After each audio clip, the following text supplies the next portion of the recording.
Quando algo é citado no Antigo Testamento e o Novo Testamento confirma, aquilo se torna uma doutrina para a igreja, porque se for ensinado no Antigo Testamento e permaneceu válido no Novo, é uma doutrina a seguirmos.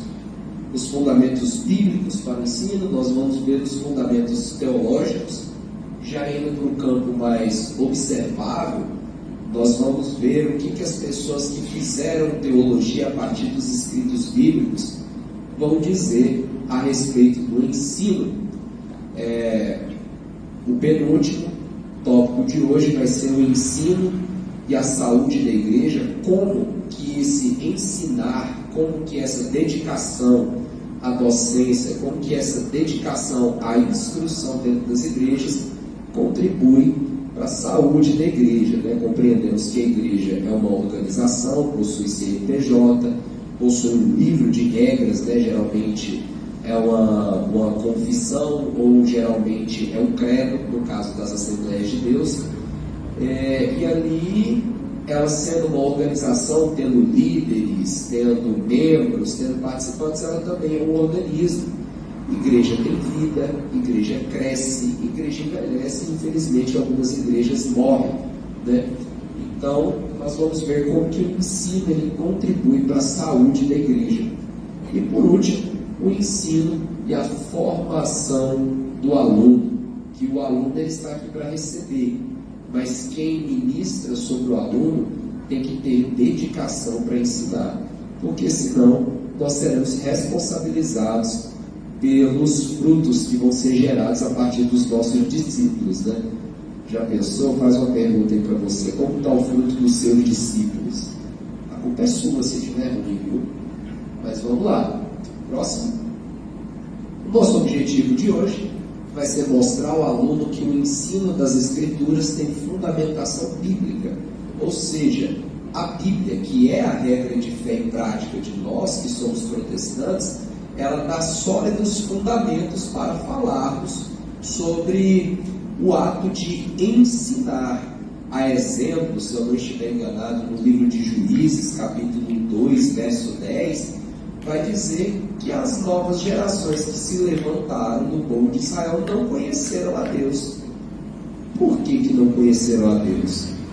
Porque a geração que passou não ensinou, né? Então, Deus ele bate bem forte nessa questão do ensino bíblico, e o que torna um dever o cristão. Todos nós, mesmo que o nosso curso seja direcionado à escola bíblica dominical, somos professores direta e indiretamente. Eu sou professor da minha igreja, mas eu também sou professor da minha casa. Vocês são professores, vocês são instrutores e devem ensinar os seus filhos, os cônjuges. E tem fortes fundamentos teológicos que proporcionam o crescimento da igreja. E o ensino é a água que rega uma igreja, né, para ela crescer. Pode ir para o próximo. E hoje eu não serei um instrutor, só estou fazendo a introdução. Hoje a nossa instrutora vai ser a doutora Thaís Fernanda, né, ela que é bacharel em Direito, tem pouca experiência com escola dominical, viu, gente? Só 12 anos como coordenadora e docente da Escola Bíblica Dominical. E juntamente conosco ela é graduanda do 4º período de Teologia da Faculdade Assembleana. Nesse momento aqui eu quero convidar, né, a Thaís à minha frente. Tomar aqui o seu lugar de direito. E ela vai estar dando continuidade. Ser líder, né, de escola bíblica. E no passar dos anos a gente vem aprendendo, e é impressionante o quanto cresce cada vez mais o nosso amor e a nossa vontade de aprender, né? E a gente começa a selecionar as palavras, a gente começa a selecionar os hinos, a gente começa a selecionar a forma de lidar com cada caso em especial. E isso é muito importante, porque traz para nós uma mentalidade muito mais madura da forma de lidar com as dificuldades do Evangelho nos dias atuais. E não tem jeito, não tem como ser diferente, né? Pode passar aí, por favor. O que é um fundamento? Fundamento é aquilo que se sustenta, é uma base, é um alicerce. A gente precisa disso. Toda casa bem construída, ela precisa de um bom alicerce. Se a gente for falar de um cristão que tem maturidade cristã, a primeira coisa que se procura nele é o quanto ele conhece. O quanto ele conhece. O que você sabe do seu Deus? O que você sabe do seu Deus? Quanto você conhece dele? E não tem outro jeito de ser diferente. Você só conhece ele se você tiver um bom fundamento. E você só sabe falar sobre ele se você tiver essa base, se você tiver esse alicerce. Então a gente precisa de um fundamento. Pode passar. Fundamentos bíblicos. Eles são os textos, os princípios e os exemplos da própria Bíblia que mostram a importância do ensino dentro do povo de Deus. E os fundamentos teológicos são as reflexões e as explicações da teologia que mostram por que o ensino é necessário. Há uns tempos atrás, falar em teologia seria algo assustador para alguns cristãos. Porque dizia-se que a letra mata. Mas a letra mata quando você não tem um fundamento específico. A letra mata quando você procura para debater sem fundamento. Ou então para se autopromover. Ou então para você procurar artifícios para enganar outras pessoas. E na teologia não é diferente. Quantas pessoas que a gente conhece, que diz que são teólogos ou que têm um estudo sistemático da Bíblia e são ateus?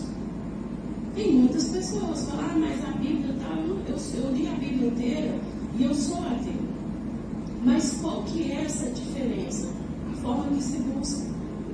Que tipo de fundamento que eu aplico nisso? É por isso que se diferencia. Próximo, por favor. Quais são os desafios do dia a dia, dos dias de hoje? Quais são esses desafios que a gente tem que enfrentar? A gente tem muita informação, de maneira muito rápida, e que, dependendo da forma que você precisa para poder pensar sobre aquilo, não dá tempo. Porque as opiniões elas estão mudando muito rapidamente. Não é verdade? A gente está aqui com o celular na mão, com acesso à internet, com acesso a várias coisas, e essas informações vão chegando para a gente muito rapidamente. E às vezes a gente não dá tempo da gente pensar sobre elas, não dá tempo da gente buscar um conhecimento sobre elas.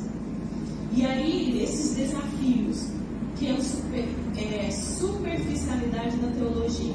Por que superficialidade? A gente lembra da passagem de Ezequiel, quando o Senhor vai permitindo que ele vai pedindo que ele vai entrando nas águas, né? E as águas começam a bater nos tornozelos, passam dos joelhos, e assim vai subindo, até aquela água cobrir totalmente ele. Não tem como um cristão, um crente, uma pessoa que mesmo sendo nova em conhecer o Evangelho, fique somente com aquele conhecimento raso. É difícil para nós isso. E infelizmente, às vezes a gente ouve, né? A gente ouve de cristãos de 15 anos, de 20 anos, que ele tem uma dificuldade nisso ou naquilo, mas é porque continua com aquela superficialidade em conhecer a palavra. Aquela coisa assim, eu conheço um Deus que fez um milagre. Às vezes nem é um milagre tão pequenininho assim. Às vezes é um milagre de cura de câncer, um milagre de vida, que uma pessoa que voltou a viver, mas ela fica só naquilo. É grandioso, porque a gente não vê milagre hoje em dia tão fácil assim. Mas é uma teologia superficial, por quê? Porque ela se apega àquilo e só aquilo traz para ela Só que ele não vai trazer para ela o alimento necessário. Porque tem o Deus da guerra, tem o Deus da cura, tem o Deus da transformação, tem o Deus de ressuscitar, tem o Deus de fazer novo. Então a gente tem que, assim como a Bíblia se renova cada dia, a gente também tem que renovar todos os dias. Tem as informações fragmentadas, que é isso que a gente estava comentando um pouquinho atrás. Você recebe uma informação aqui, de repente já chega outra, de repente já chega outra, e aí não dá tempo de você pensar sobre aquilo, criar uma ideia com fundamento, uma ideia que tenha princípios, uma ideia que te faça imaginar o que seria se tem a informação ou se não tem a informação. Aí não dá mais. Não, pode comer ovo, todo mundo come ovo. Não, gente, come ovo, é o melhor alimento, é o mais saudável.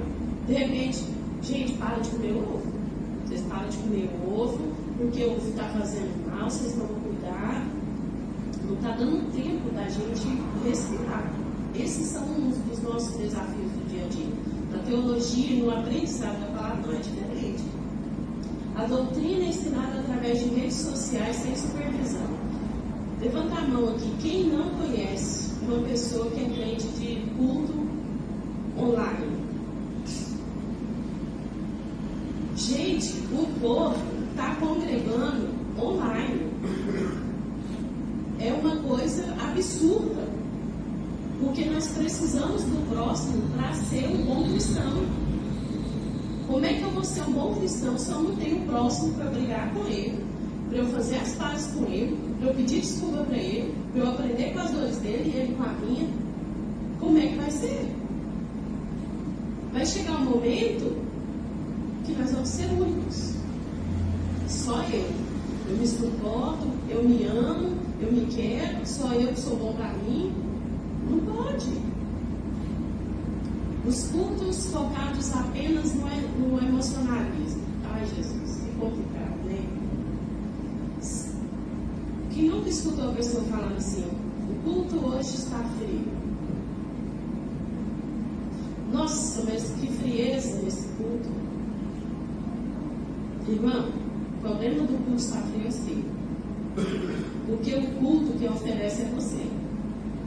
Então, pelo amor do sangue de Jesus, se você entrou dentro da casa do Senhor, independente do culto que seja, ou escola bíblica, que é para você aprender, ou um culto de celebração, se está frio é porque você está frio. Não passe a responsabilidade da sua frieza para as outras pessoas ou até para o culto também. Não tem como. Próximo, por favor. O resultado. Isso gera uma fé frágil, facilmente manipulada, vulnerável às heresias. Eu conto essa história, eu acho que eu até já falei para os meninos do meu grupo. Eu tive uma conhecida, mais velha, ela já era idosa, já, quase 70 anos, que tinha 30 e poucos anos de crente, batizada, Assembleia de Deus. Deus é amor e Assembleia de Deus. E aí, com 30 e poucos anos de crente, ela chegou para nós, lá na igreja, e falou assim, eu estou deixando a igreja, eu vou sair da Assembleia de Deus e eu vou passar para os Testemunhos de Jeová. Na hora, todo mundo critica, todo mundo fala não por quê, ai, você não pode fazer isso, aí tem outros que já entram com a palavra mais dura, eles são hereges e tal, não é de Deus e tal. Aí você pergunta para ela, mas por quê? Ela falou assim, porque em 30 e poucos anos de crente, nunca ninguém sentou para ler a Bíblia comigo. E um dia eu aceitei eles lerem a Bíblia comigo, eles vão lá em casa semanalmente e leem a Bíblia comigo. E os crentes nunca fizeram isso. Então eu estou deixando embora a Assembleia de Deus e eu estou indo para o pessoal dos Testemunhos de Jeová. Não é complicado? Eu acho que para nós isso soa muito ruim. Soa muito ruim.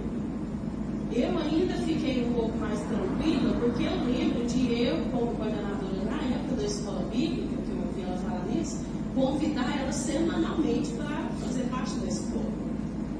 Só que como ela já estava vinculada, né, o pessoal da Testemunho de Jeová, ela foi, pronto.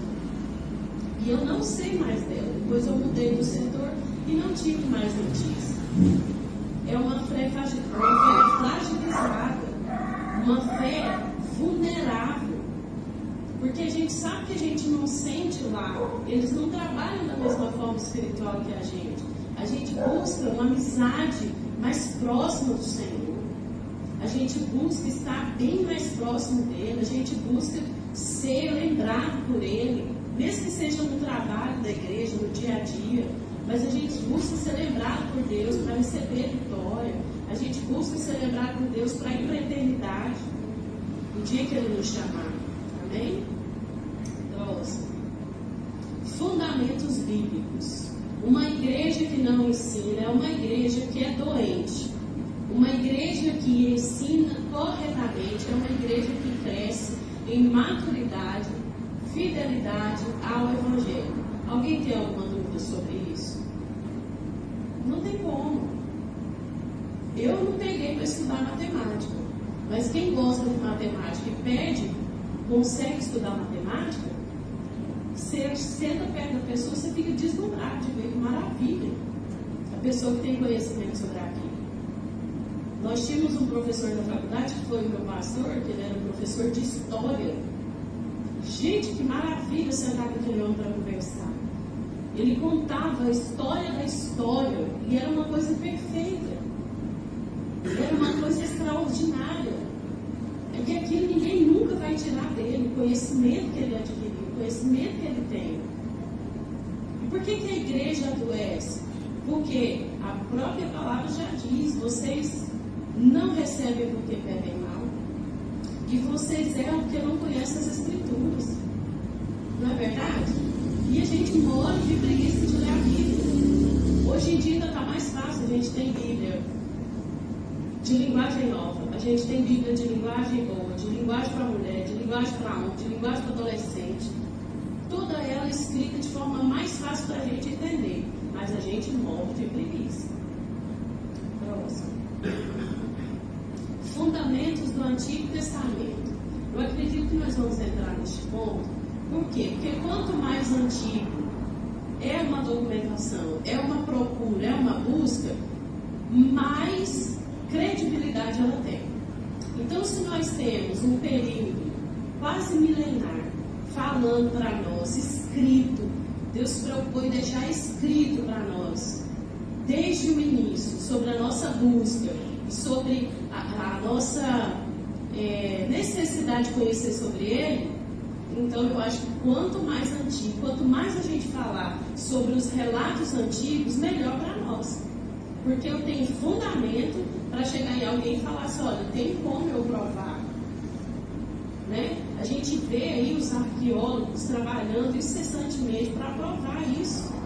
Quantas milhares e milhares de coisas que já provaram para nós no Velho Testamento. Né? Falar assim que é mentira não tem como, não tem como. A própria ciência prova a existência do Velho Testamento. Próximo. O ensino deve ser transmitido de geração em geração dentro da família e da comunidade. Eu me lembro de alguns anos atrás deixar esse versículo pregado na parede lá de casa. Teve uma época que eu ia estudar e eu pregava os versículos que eu precisava guardar dentro do meu coração e pregava nas paredes lá de casa. Para que serve parede? Para pregar alguma coisa. Aí o que eu fazia? Pregava. Né? E as palavras que hoje te ordeno estarão no seu coração e as ensinará aos teus filhos e delas falarás. Deixa eu ver se ficou melhor Senhor. Tem que ver a e delas falarás, assentado em sua casa e andando pelo caminho e deitando-se e levantando-te sem cessar 24 horas. Quem aqui já teve uma experiência de acordar pensando em Jesus? Fazer alguma coisa pensando em Jesus? Trabalhar pensando em Jesus? Voltar para casa pensando em Jesus? olhar a bagunça de casa pensando em Jesus, tomar banho pensando em Jesus e dormir pensando em Jesus. É isso aí. É isso aí que a gente precisa viver. Almejar a presença dele a cada minuto. E dessa forma, a gente só vai conseguir se a gente estiver sempre ligado na palavra. Sempre ligado na palavra. Próximo. O povo se reúne para ouvir a leitura e a explicação da lei, a ensino público, claro que com compreensão. Neemias 1 e 8. E chegando o 7º mês, e estando os filhos de Israel nas suas cidades, todo o povo se ajuntou como um só homem na praça, diante da porta das águas, e disseram a Esdras, o escriba, que trouxesse o livro da lei de Moisés, que o Senhor tinha ordenado a Israel. E leram no livro, na lei de Deus, declarando e explicando o sentido. Faziam o que? Lendo-se, entendesse. O Rony falou para nós, na última aula que ele deu, sobre os professores de antigamente, que se reuniam simplesmente pela vontade de ensinar. E qual é a dificuldade que nós temos hoje? O interesse, né? As pessoas têm a necessidade, mas se interessam pouco, porque há muita coisa para fazer. Já chegou a época de eu deixar a caixinha escrito: deixe aqui o seu celular se você quer ter uma boa aula. Porque, irmãos, pensa num trem que tira a atenção da gente. Porque tem muita coisa aqui que poderia tirar de mim aquele tempo que eu precisava empregar e aprender naquele momento. É o danado do celular. Não é? E aí, quando a gente vê isso acontecendo, a gente lembra que era um povo que estava vindo de um cativeiro, que tinha uma extrema necessidade de ouvir alguma coisa que matasse a fome espiritual deles. E o que mata a nossa fome espiritual, se não a proximidade com o Espírito Santo, com a palavra? Não tem outro jeito. Não tem outro jeito. Eu estava falando com o Miguel esses dias. Ele é agoniado. Falei: você comeu hoje comigo? Qual foram os sentimentos que você guardou hoje? Foi raiva? Ou foi bondade? Ou foi isso? Ou foi aquilo? Aí ele foi falando dos sentimentos que ele foi guardando. Aí eu falei assim para ele: quantas vezes você orou hoje, falou com o Espírito Santo, para ele acalmar o seu espírito? Ele falou: só de manhã. Eu falei: tá aí a falta. Você encheu o seu corpo de comida o dia inteiro, você encheu sua alma com sentimentos o dia todo, mas você não fez nada com o seu espírito. Você deixou ele aí, ó. Isso aí é ansiedade. Seu espírito, se sentir falta do Espírito de Deus, vai orar. Aí ele está bem lindo. Próximo. A formação do caminho correto molda toda a vida. Provérbios 22:6. Educa a criança no caminho em que deve andar, e até quando envelhecer não se desviará dele. No caminho, né, gente? É junto, né? Como que a gente faz, né? A gente é de um jeito em casa e na igreja a gente é de outro. Na rua a gente é de outro. Aí o menino olha, falando: se isso é diferente, não, você é assim. Para que eu vou ser diferente? Né? Meu pai fala uma coisa, minha mãe fala uma coisa, mas faz outra. Como que eu vou fazer? Como que eu vou ser exemplo? Se a cada momento da minha vida eu estou de um jeito. Não tem como. Eu sou muito implicada com os pendrives de hoje em dia, que tem música. Tem os vizinhos que eles começam com a Marçal de manhã, né? Aí eles começam a música da Marçal, os vizinhos, de manhã, logo cedo. Tá, vamos louvar o Senhor? Não, tem que louvar com ele. Adianta eu falar: vai pra igreja. Hoje, nossa, eu estou aguentando naquele lugar. Aí eu chego lá rindo nos irmãos da igreja, perto da criança. Adianta? Aí nós vamos para lá para quê? Você não gosta de ninguém lá? Uma hora você vai escutar isso. Meu irmão falou isso para minha mãe. Eu estava com 16 para 17 anos. Ei, mãe, isso é engraçado demais. Lá na igreja isso é uma coisa, aqui isso é outra. Ficou morrendo de vergonha. Uma professora de criança. Olha, você vê, ministério infantil. Meu irmão falou isso para ela. Então é no caminho. Quando a gente precisa ensinar alguém, a gente precisa estar no caminho com ela. Não tem jeito. E é uma luta sacrificial mesmo. A gente se humilhar para poder ensinar a palavra para alguém. Nós estamos chegando a um ponto de ter que pedir, pelo amor de Deus, para a pessoa querer aprender, não é verdade? Fundamentos no Novo Testamento. Pode voltar. O ensino é parte inseparável da grande comissão. Mateus 28, 19 e 20. Portanto, ide, fazei discípulos de todas as nações, batizando-os em nome do Pai, do Filho e do Espírito Santo, ensinando-os a guardar todas as coisas que eu vos tenho mandado. E eis que eu estou convosco todos os dias até a consumação do mundo, ensinando todas as coisas que eu vos tenho mandado. Como que eu vou saber ensinar se quando o meu aluno chega, eu não estou preparado? Eu costumo dizer que a minha área de atuação, a minha área de missão, de fazer missão, é onde eu estou. Eu sei que muitas outras pessoas são preparadas para ir para longe. Eu creio firmemente nisso. Mas eu não. A minha missão é primeiro dentro da minha casa e depois ao redor. Então, eu preciso ter testemunho suficiente para a pessoa me respeitar como crente que eu sou. Graças a Deus, até hoje eu tenho conseguido isso pela misericórdia de Deus. Porque Thaís, não presta nem um pouquinho, né, irmãos? Considerando o que eu recebi na minha infância, nem era para eu estar aqui. Tendo o privilégio de falar para vocês. Mas Deus, em sua infinita misericórdia, faz coisas inimagináveis, não é verdade? Então, o que a gente tem que ensinar? Esse testemunho, essa mudança de vida. Falar do que era e mostrar o que sou. Para quê? Para eu não falar. Assim, mas só quem faz isso é uma pessoa. O Espírito Santo. Não tem outro jeito. Vamos lá para eu te mostrar na palavra. Próximo. A igreja primitiva persevera na doutrina. Que coisa melhor que os ensinamentos de Paulo? Um homem que viveu na pele e ensinou o que estava vivendo.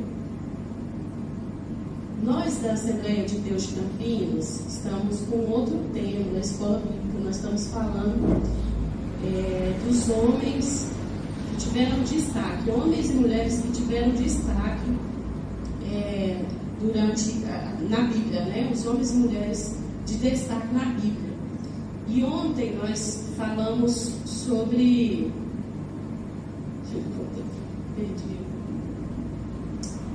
Jetro. Ontem nós falamos sobre a influência de Jetro sobre Moisés. Uma das primeiras coisas que o escritor da revista trouxe para nós foi as características pessoais de Jetro. Sacerdote, temente a Deus, honesto, íntegro. Aí o que você faz numa situação dessa? Você vai procurar exemplo de pessoa que não tem nenhuma dessas características? Irmão, não dá certo. O sangue de Jesus tem poder. Não dá certo. Pedir conselho para quem não tem experiência espiritual nenhuma.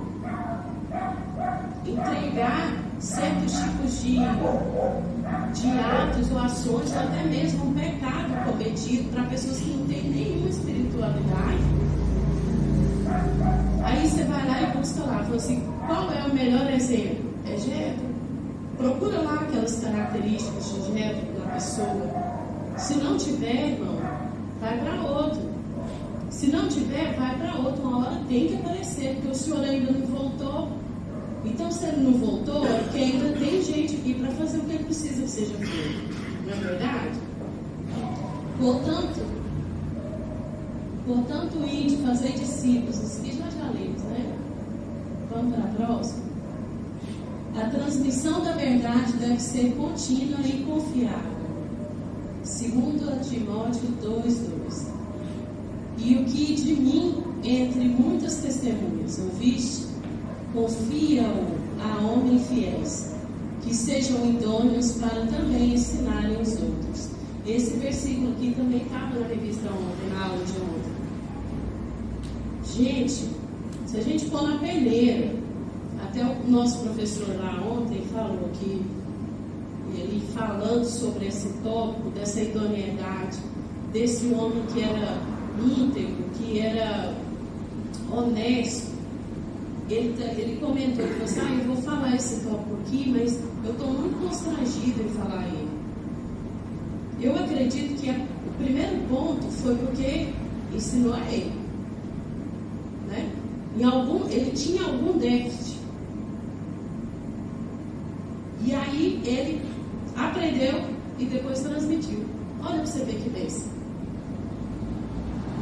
Em algum momento pode ser que a gente não atinja o objetivo da forma que a gente se preparou. Às vezes não se preparou de uma forma melhor, né? Não se capacitou de uma forma melhor, mas em um momento ou outro a gente consegue atingir o nosso objetivo. Então a gente precisa buscar do Senhor essas características. Eu preciso ser um homem confiável. Eu preciso ter certeza do que eu estou falando, para eu poder ensinar. Como que a gente passa o Evangelho de Jesus Cristo se a gente não confia nele? Eu ouvi há poucos dias de uma vizinha que ela, muito agoniada, uma pessoa muito agoniada mesmo, assim, muito agitada, muito ansiosa. Eu até esqueço a palavra, toda pessoa ansiosa. Tão ansiosa a mulher. E aí esses dias a gente lá fazendo pilates lá e tal, e aí ela pegou e falou assim, não, eu aprendi a ter fé com a Thaís. Aí eu olhei para ela e falei assim, como assim? Como você nunca me disse? Está me falando assim no meio das pessoas? Ela falou assim, não, eu não tinha um pingo de fé. Só que porque eu converso com você, porque eu vejo você, porque eu vejo o jeito que você faz, eu aprendi a ter fé. Aí eu falei assim, é por isso que você acalmou dos tempos para cá? Ela falou assim, foi, olha para você ver. Não precisa de muito, a gente só precisa praticar o que a gente aprendeu. Próximo. A Escritura é suficiente para ensinar, repreender e instruir. Eu não tenho dúvida disso aqui. Eu não tenho dúvida. Nós, como professores, nós, como pessoas levantadas para o ensino, mesmo que não seja um professor direto, que vem no culto, que dá a palavra, ai meu Deus, é lá na sala das crianças, dos juniores, mesmo que não seja direto, você precisa entender que ensinar, repreender e instruir é função principal da palavra. Não tem coisa melhor do que você ler a palavra e perceber que o Senhor está te disciplinando naquela hora. Eu, particularmente, acho perfeito. Quando ele pega eu e ó, dá uma lapada em mim, que aquilo lá eu não esqueço, irmão. Criança, depois quando apanha, eu não esqueço, não. Pensa se eu apanhando, vou esquecer? Claro que não. Toda a Escritura é divinamente inspirada e proveitosa para ensinar, para repreender, para corrigir, para instruir em justiça, para que o homem de Deus seja perfeito e perfeitamente instruído para toda boa obra. Próximo.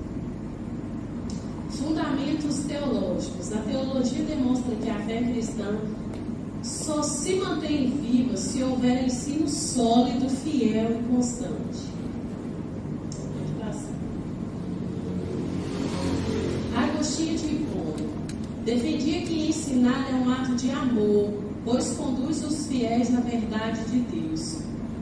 Por que ato de amor?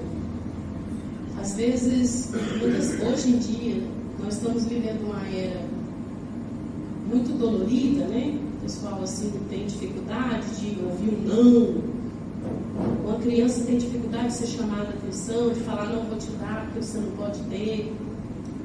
E os velhos parece que até que viveram diferente, mas parece que quer viver essa era nova, né? Essa geração isso.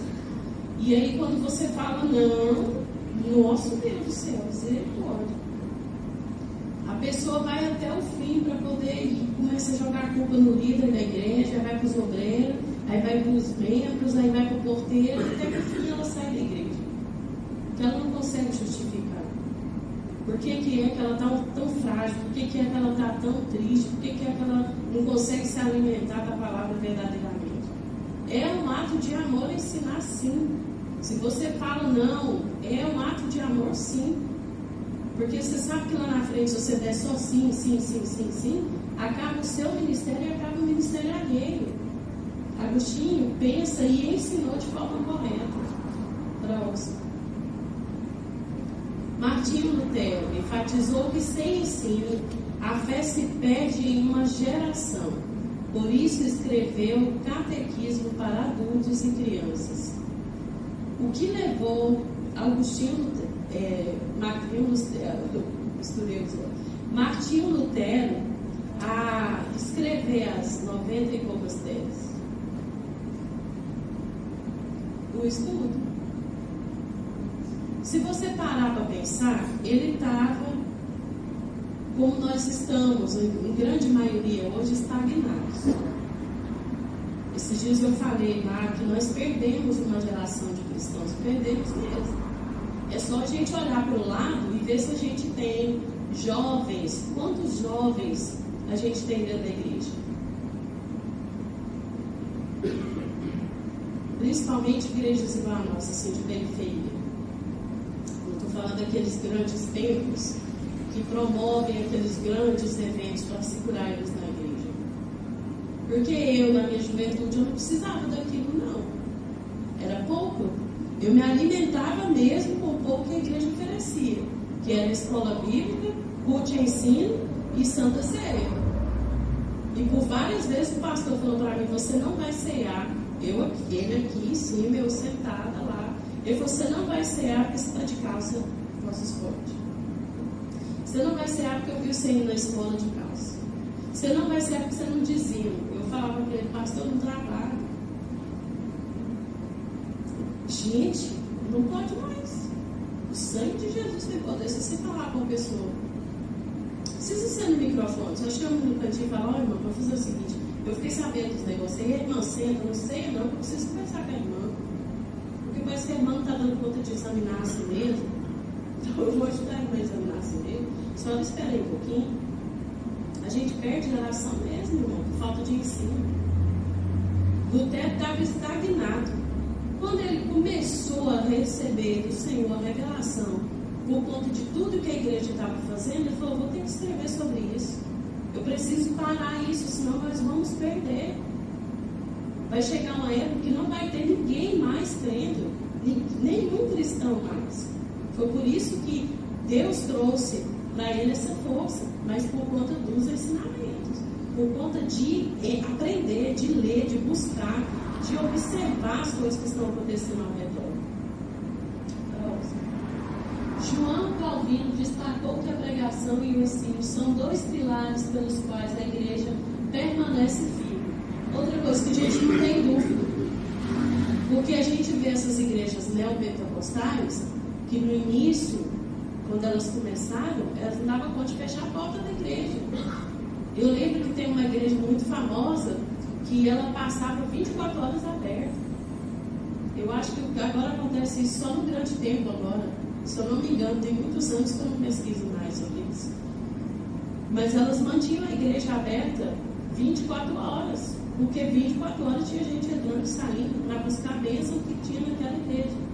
E a gente ouve falando até hoje: só a minha igreja tem tal coisa, só a minha igreja tem cura. Não, eu escuto isso da mãe de uma amiga minha. Ela fala assim: não, eu não gosto dos cultos da Assembleia de Deus que não tem unção. Aí você vai lá na igreja, você vê qual que é a unção que ela está buscando. Ela não senta para ir na escola bíblica mais, já tem muitos anos que ela não vai. Mas enquanto ela não vê um saltitando, correndo, pulando, ou o diabo manifestando, que eu nem sei se é o diabo, ela está lá. Não é complicado isso? Os são desafios que a gente tem que buscar do Senhor, sabedoria e saber a palavra para a gente saber expressar, senão a pessoa se perde mesmo. E são almas preciosas, não é verdade? Próximo. O ensino cristão é visto como ato de discipulado integral. Não é apenas transmitir conhecimento, mas formar caráter e identidade no corpo de Cristo. O que eu falei para os irmãos? O que eu falei para vocês aqui, ouvintes, professores? Tem que viver o que fala.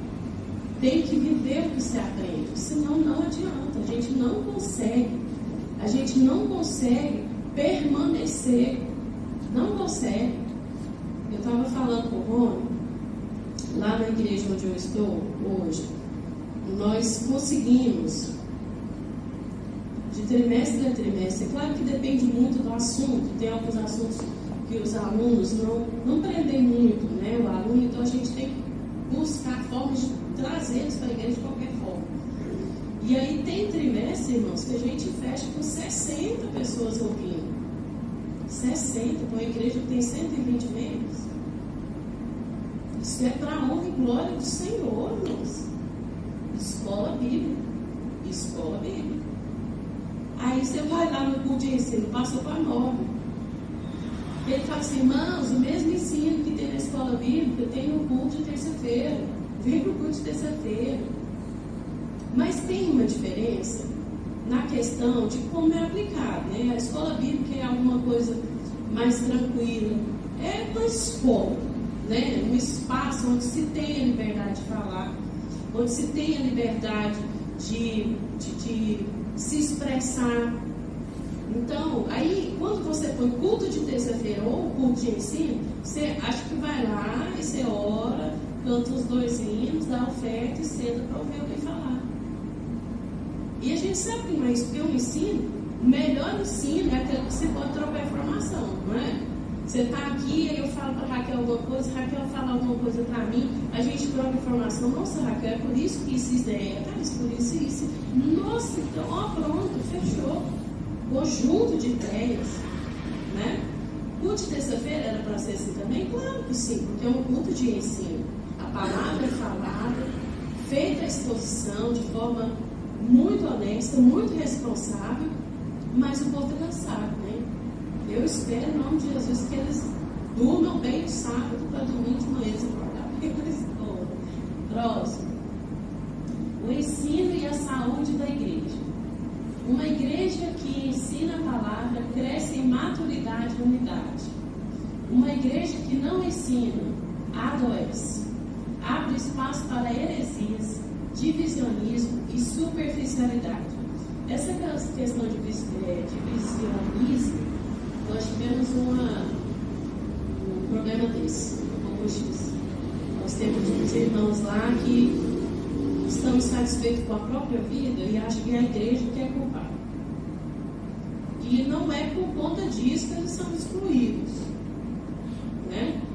Vai chegar um tempo que ou eles vão se converter de tanto ouvir, ou então eles vão embora porque eles não vão suportar o peso da palavra.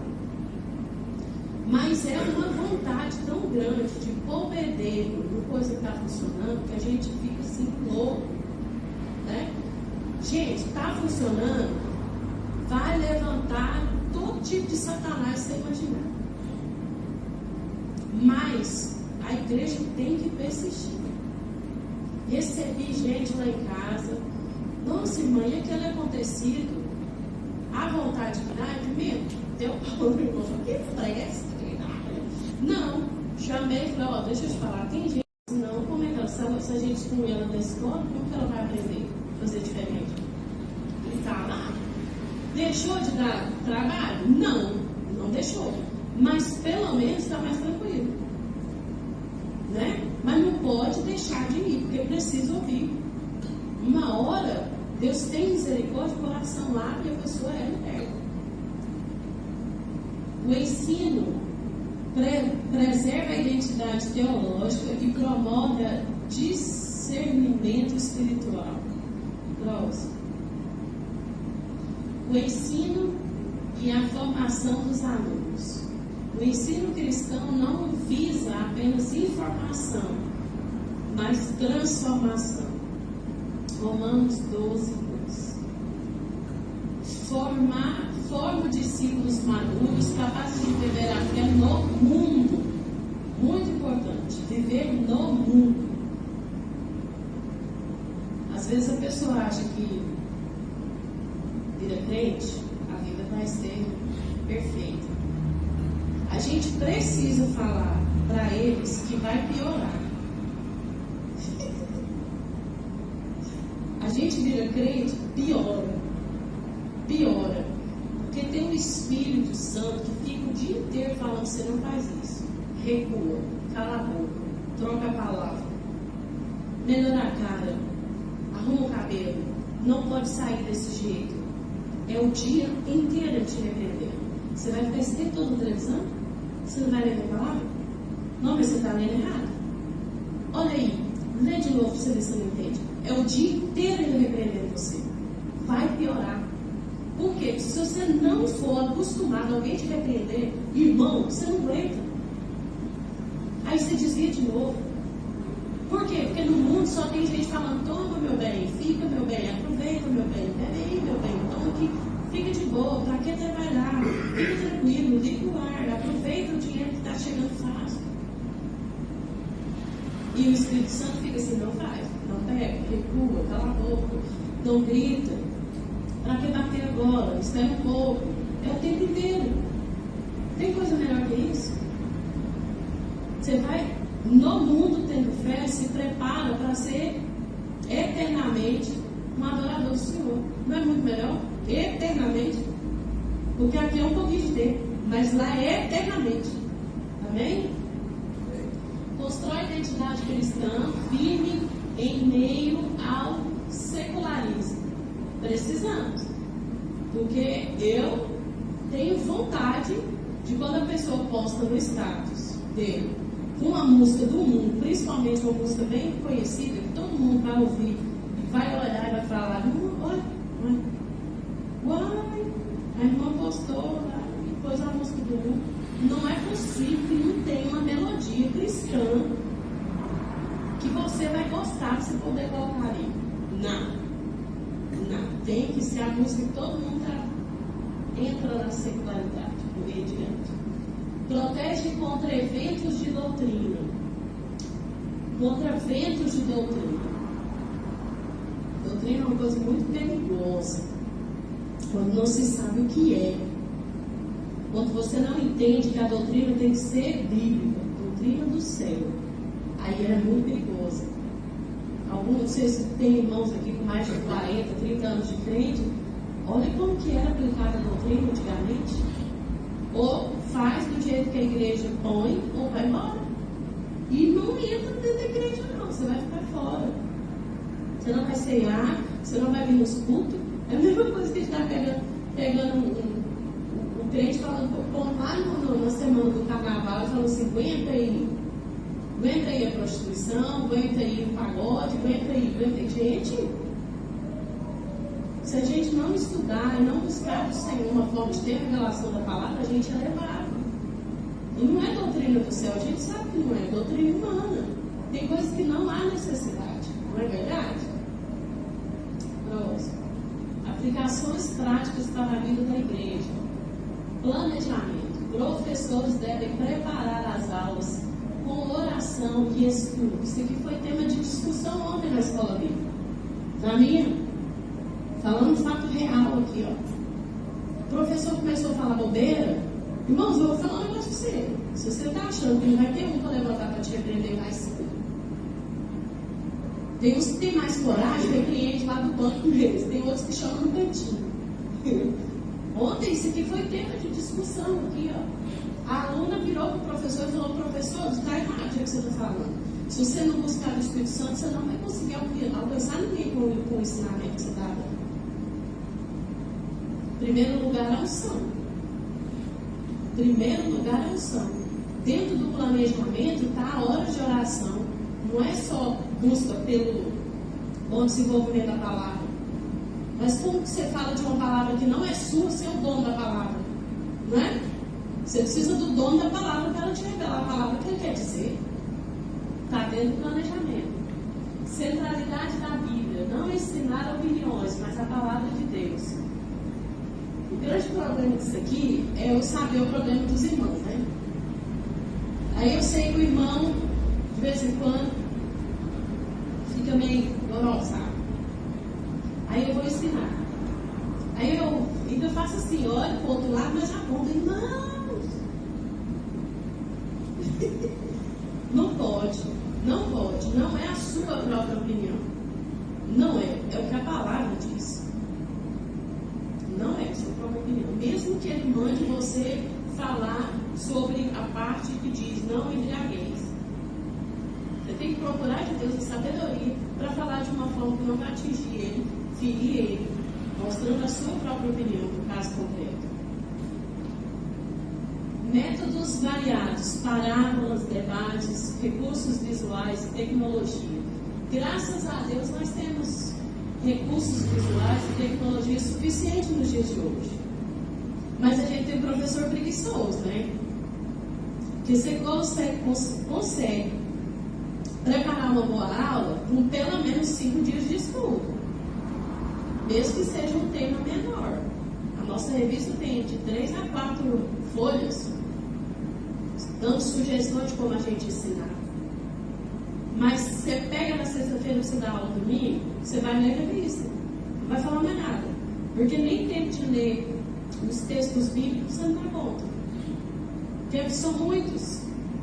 Para você fazer uma compilação, porque a palavra diz, mas trazer a memória, testemunhos e palavras que você dá. A aula você não consegue. Próximo. Foco na transformação. Ensinar para formar